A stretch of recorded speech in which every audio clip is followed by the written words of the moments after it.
Bab 784. Energi pencerahan. Setelah mendengar berita ini, semua orang di Sekte Qin sama terkejutnya. Master Sekte menghilang untuk waktu yang lama, dan ketika dia muncul, dia membawa berita yang luar biasa. Wajah Davison kusam, dan Scar yang sudah pulih juga tercengang. Peringkat kedua dalam daftar pejuang, Guru mengalahkan jenius dunia tersembunyi dan sepenuhnya menjadi pejuang kebanggaan nomor 1, kata Scar dengan kagum. Selain itu, Guru juga keren sekali. Yang peringkat ketiga melawan peringkat keenam, hanya Guru saja yang berani. Davison tersenyum pahit.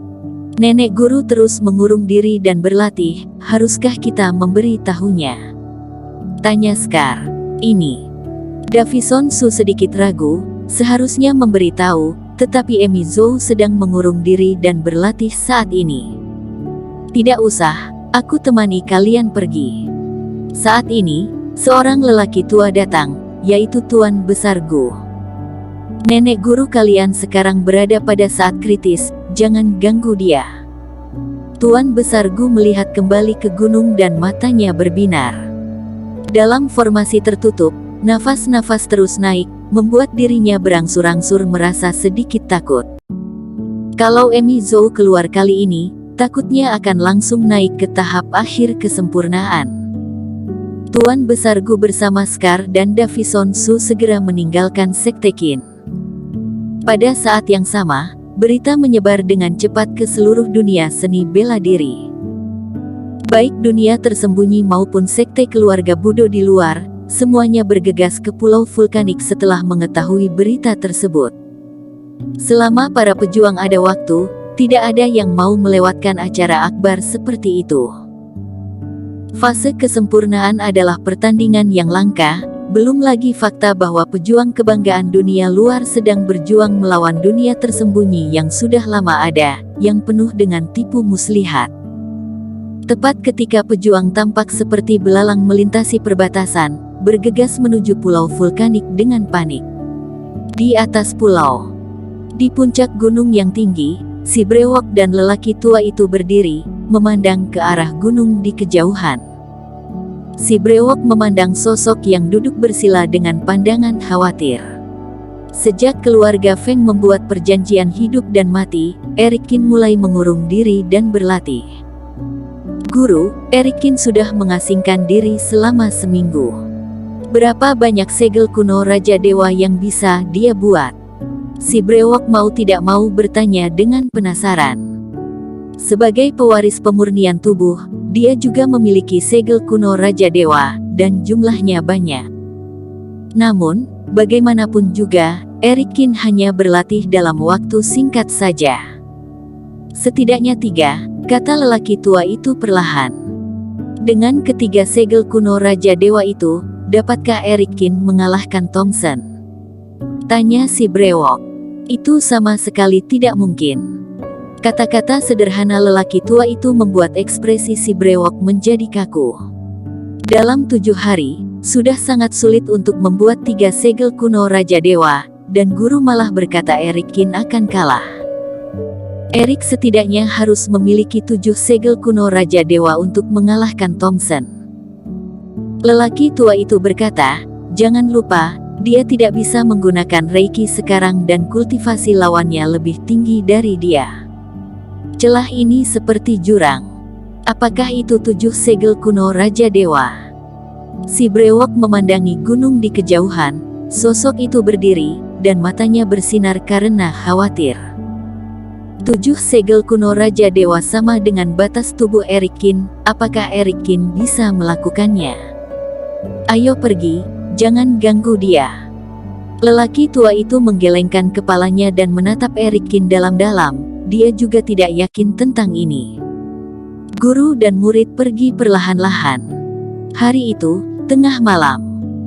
Lelaki tua itu duduk di puncak gunung, napas yang tak terhitung jumlahnya dari langit dan bumi seperti naga, keluar masuk di tubuhnya.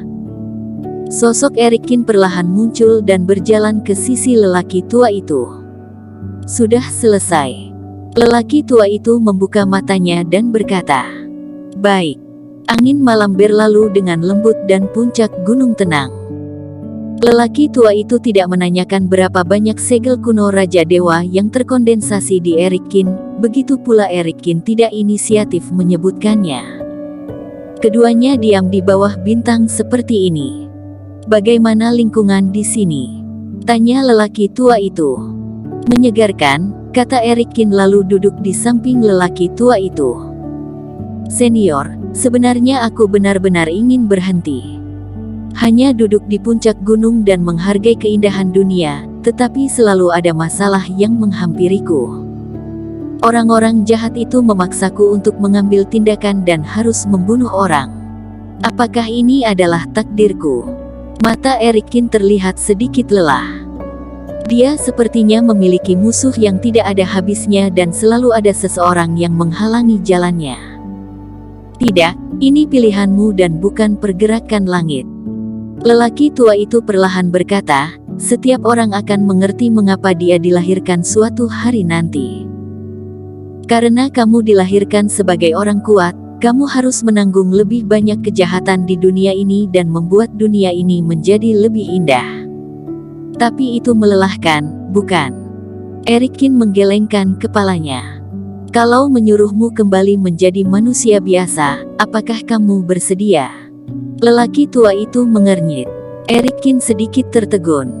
Lihatlah puncak gunung itu. Puncak gunung kecil memandang ke puncak gunung yang tinggi, tetapi mereka tidak tahu bahwa puncak gunung tinggi menghadapi lebih banyak angin dan hujan. Puncak gunung tinggi iri dengan gunung yang rendah, tetapi mereka tidak tahu bahwa yang lain juga iri pada mereka. Mata lelaki tua itu berkilat karena sentimen. Kamu adalah puncak dan harus langsung pergi ke langit. Aku sudah mengerti. Mata Erikin terlihat mengerti. Dalam sekejap, aura tak terlihat terus-menerus muncul di langit lalu mengalir ke tubuh Erikin dengan cepat. Erikin memejamkan mata dan merasakan dengan hati-hati. Basis kultivasinya tidak meningkat sama sekali karena persepsinya tentang langit dan bumi, tetapi Erikin merasa bahwa keadaan pikirannya telah tumbuh secara mengejutkan. Energi pencerahan. Memperhatikan nafas-nafas di langit, mata lelaki tua itu berkedip karena terkejut. Dia juga tidak menyangka bahwa beberapa kata-katanya akan membuat Erikin mencerahkan energi dan menghasilkan energi pencerahan yang sangat langka. Jika anak ini bisa selamat dari musibah, dengan energi pencerahan ini, takutnya basis kultivasinya akan naik tinggi. Lelaki tua itu menarik napas dalam-dalam dan matanya terlihat terkejut. Senior, sekali lagi terima kasih. Setelah waktu yang lama, Erikin membuka matanya, merasa bahwa keadaan pikirannya telah berkembang pesat, dan beberapa suasana hati yang berantakan serta negatif sebelumnya menghilang. Erikin mengeluarkan selembar memo dan memberikannya kepada lelaki tua itu. Senior, kamu telah banyak membantuku. Aku tidak punya apa-apa untuk dikembalikan kepadamu. Ini adalah formula yang lebih baik untuk tinta dan anggur labu itu. Anggap saja sebagai sedikit niat baik. Lelaki tua itu sedikit terkejut dan mengambil catatan itu. Melihat bahan-bahan di atas, lelaki tua itu tampak terkejut. Dia tidak pernah memberitahu Erikin ramuan anggur labu atau tinta iblis, tetapi formula yang diberikan oleh Erikin hampir ada segalanya. Itu lebih dari rasio bahan yang dia rancang.